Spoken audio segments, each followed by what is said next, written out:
Star Wars The Rise of Skywalker is now just 75 days away from its official release by Disney, Lucasfilm, J.J. Abrams, and even creator George Lucas, that is all set and ready to end the sequel trilogy and the Skywalker saga itself. This is Mike Zero. Make sure to subscribe if you're new to the channel for future Star Wars content.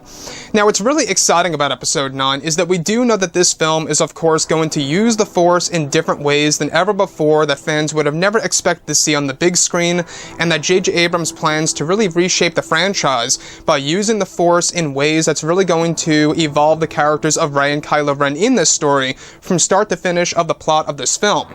Now, on top of all of this, these past couple of weeks or so, we've been learning a whole lot more about this movie, and when it all comes down to one of the concept art descriptions, this is where things begin to get very exciting for Episode 9.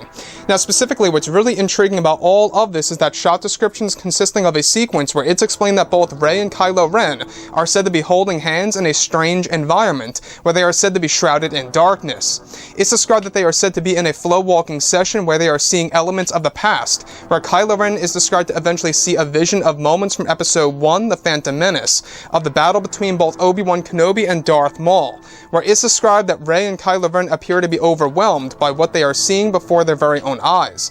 It's said that during the scene, a revised track of Duel of the Fates is said to play in the background, as this happens, to which another vision is said to initiate before them, where they begin to see a vision of Palpatine standing in front of Anakin Skywalker, telling him to rise and that he shall be called Darth Vader. It's said to be a moment that Rey and Kylo Ren witnessed, where the very moment that Anakin becomes Vader, followed by a vision of Darth Vader becoming himself literally on the world of Coruscant, with the suit being applied by Palpatine in the medical room. It's said that the scene by J.J. Abrams is described to establish the Force in a different way, by using the flow walking technique. So let's go over a couple of parts about this and as to why this is going to be a crucial moment between both Rey and Kylo Ren.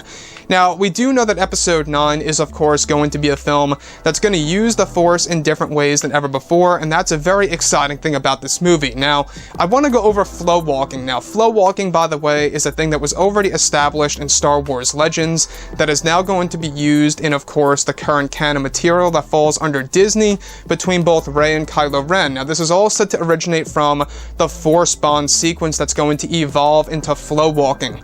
Now, the flow walking technique is actually said to be discovered by Kylo Ren, that is actually going to be initiated by himself as he connects to Rey across space and time. So this particular moment allows them to see visions of, Darth Maul fighting Obi-Wan Kenobi from The Phantom Menace, as well of course, the moment in which we get to see Darth Vader becoming himself literally on the world of Coruscant, piece by piece of the pieces of armor being applied to him. So what I like about this is that it's actually described that they are using a mixture of footage from the prequels as well as deleted scenes from the prequel trilogy in order to really fulfill this particular sequence, to really give something new to the fans and to have something to look forward to in the forms of visions. Now, about all of this, alright, now we do know that flow walking is not going to be the only brand new power in this film, but there are also going to be flash fights and something around the lines of those lines of course, Force ghosts, such as Luke Skywalker allowing Rey and Kylo Ren to witness the netherworld of the Force, all of which are said to be new powers that will be applied in the Skywalker saga that fans have never seen before. So, the one thing that I also want to go over, of course, is, the whole entire dynamic between both Rey and Kylo Ren. Now, we do know that Chris Terrio a couple of days ago said that they are picking up on what was already established in The Force Awakens and The Last Jedi by evolving the relationship between Rey and Kylo to see exactly where that goes and how that's really going to grow as they use these new powers against each other and, of course, with each other as they form an alliance to take on a greater evil toward the end of the movie, which, by the way, is Palpatine without a doubt. Now, the thing about that is that we do know that this is, of course, Disney's way to justify an alliance between Rey and Kylo Ren. Palpatine really is the main reason, I believe, for his introduction in this movie, is to really give the fans, I guess, a reason to realize that they're going to form an alliance to take down Palpatine once and for all.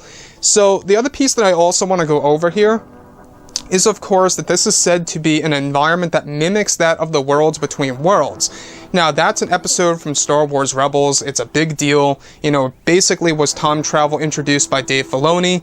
That, of course, now makes a lot of sense as to why J.J. Abrams had a lot of discussions with Dave Filoni while actually writing the script of Episode 9 in order to really create something very authentic and original that fans have never seen before. And the fact that something very similar to that of the Worlds Between Worlds and how that's going to play a role in this movie, I think really speaks volumes. It tells us that, you know, Disney and Lucasfilm are very ambitious of what they're trying to do with this film, and they're really trying to introduce a lot of Jedi, Sith, and Force lore that's going to truly reshape the franchise as we know it and moving forward toward the new trilogy.